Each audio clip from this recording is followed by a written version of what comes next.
आज हम पढ़ेंगे chapter 8 cell the unit of life. इसमें शुरू के 2 पेज में कुछ बस पॉइंट्स ही हैं जिन्हें ध्यान देने लायक है। बाकी इससे ज़्यादातर क्वेश्चन एग्जाम में आते नहीं हैं, मीन्स आते ही नहीं हैं। इसमें एक वर्ड है इनएनिमेट, जिसका मतलब नॉन लिविंग है और उसका अपोजिट एनिमेट में लिविंग है। इस पैराग्राफ में एक यही वर्ड मीनिंग देखने लायक था। और एक और पॉइंट उठता है यहाँ से, only difference in a living and a non-living thing, difference नहीं डिफरेंस इज सेल। एक मरे हुए में मतलब मान लीजिए एक कुर्सी में और एक लिविंग थिंग में यही एक अंतर होता है, किस चीज का, सेल का। अब अगला जो पैराग्राफ है व्हाट इज अ सेल, इसमें कुछ ही पॉइंट्स हैं, जैसे इंडिपेंडेंट एग्जिस्टेंस, इसका मतलब खुद का अस्तित्व है बस एक सेल का, एक कंप्लीट सेल का या एक यूनिसेलुलर ऑर्गेनिज्म का। सेल का डेफिनेशन भी है, cell is the fundamental structural and functional unit of living organism. उसके बाद साइंटिस्ट एंटोन वैन लियनहुक ने पहला सेल डिस्कवर किया था, लिविंग सेल। रॉबर्ट ब्राउन ने डिस्कवर किया था न्यूक्लियस। उसके बाद इन्वेंशन ऑफ माइक्रोस्कोप का इन्वेंशन हुआ, और उसमें भी जैसे इलेक्ट्रॉन माइक्रोस्कोप का इन्वेंशन हुआ, तब क्या रिवील हुआ, मतलब और स्ट्रक्चर जो सेल का होता है उसको और हम बारीकी से देख पाए, समझ पाए, पढ़ पाए, इसी की वजह से, इलेक्ट्रॉन माइक्रोस्कोप की वजह से बहुत हेल्प किया है। उसके बाद का टॉपिक है सेल थ्योरी।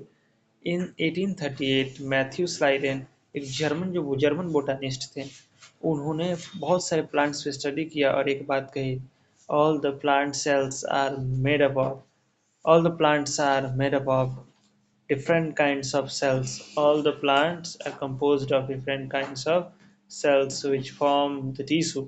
जो सभी सेल्स मिलकर टिश्यू बनाते हैं प्लांट के। उसके बाद एक और साइंटिस्ट हैं, थियोडर स्वान जिनका नाम था, कहाँ वो कब आए, वो आए 1838 में। वो साइंटिस्ट आए 1838 में, जो कि एक ब्रिटिश जूलॉजिस्ट थे, बोटानिस्ट नहीं, जूलॉजिस्ट। उन्होंने बहुत सारे लिविंग सेल, एनिमल सेल पे स्टडी किया और एक बात कही, क्या बात कही, ऑब्जर्व करके एक बात कही कि in cells had thin outer layer, सभी सेल्स के पास एक पतली आउटर लेयर होती है। जूलॉजिस्ट जो थे उन्होंने कही, जिसे हम आज प्लाज्मा मेम्ब्रेन के नाम से जानते हैं। Presence of cell wall is a unique character of the plant. किसी भी प्लांट में सेल वॉल का प्रेजेंट होना, किसी भी सेल में सेल वॉल का प्रेजेंट होना एक यूनिक कैरेक्टर है प्लांट सेल्स का। ये बात भी इन्हीं ने कही, जूलॉजिस्ट ने ही कही थी, थियोडर स्वान ने ही कही थी।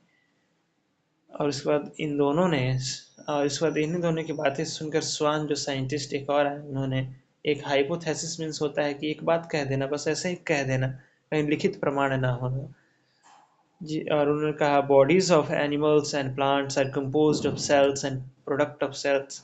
एनिमल्स एंड प्लांट्स का जो शरीर होता है वो सेल्स या तो बहुत सारे सेल्स से मिलकर बना होता है, मीन्स बहुत सारे सेल्स मतलब वही होता है टिश्यू। उसके बाद स्लाइडन स्वान, दोनों साइंटिस्ट जो थे, बोटानिस्ट और जूलॉजिस्ट, दोनों मिलके together formulated the cell theory, दोनों मिलके सेल थ्योरी को फॉर्मुलेट किया, मीन्स बनाया।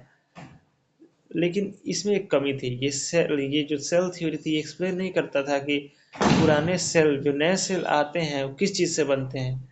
तो इसीलिए एक रुडॉल्फ वर्च्यू जो 1855 में, उन्होंने पहली बार इसके बारे में कुछ अजनबी बातें कही थी, जैसे first explain that cells divide and new cells are formed, cells divide करते हैं और न्यू सेल्स बनते हैं, इन्होंने पहली बार ये बात कही थी, means omni सेलुला E सेलुला।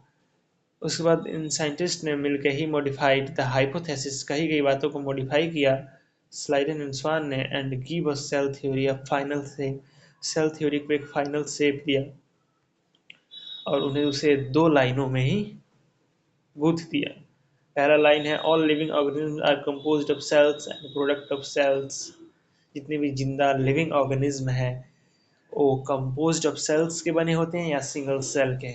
All cells arise from pre-existing cells, means omnis cellula is cellula. अब जो नेक्स्ट टॉपिक है एन ओवरव्यू ऑफ सेल 8.3, ये हम नेक्स्ट वीडियो में देखेंगे। That's all, thank you.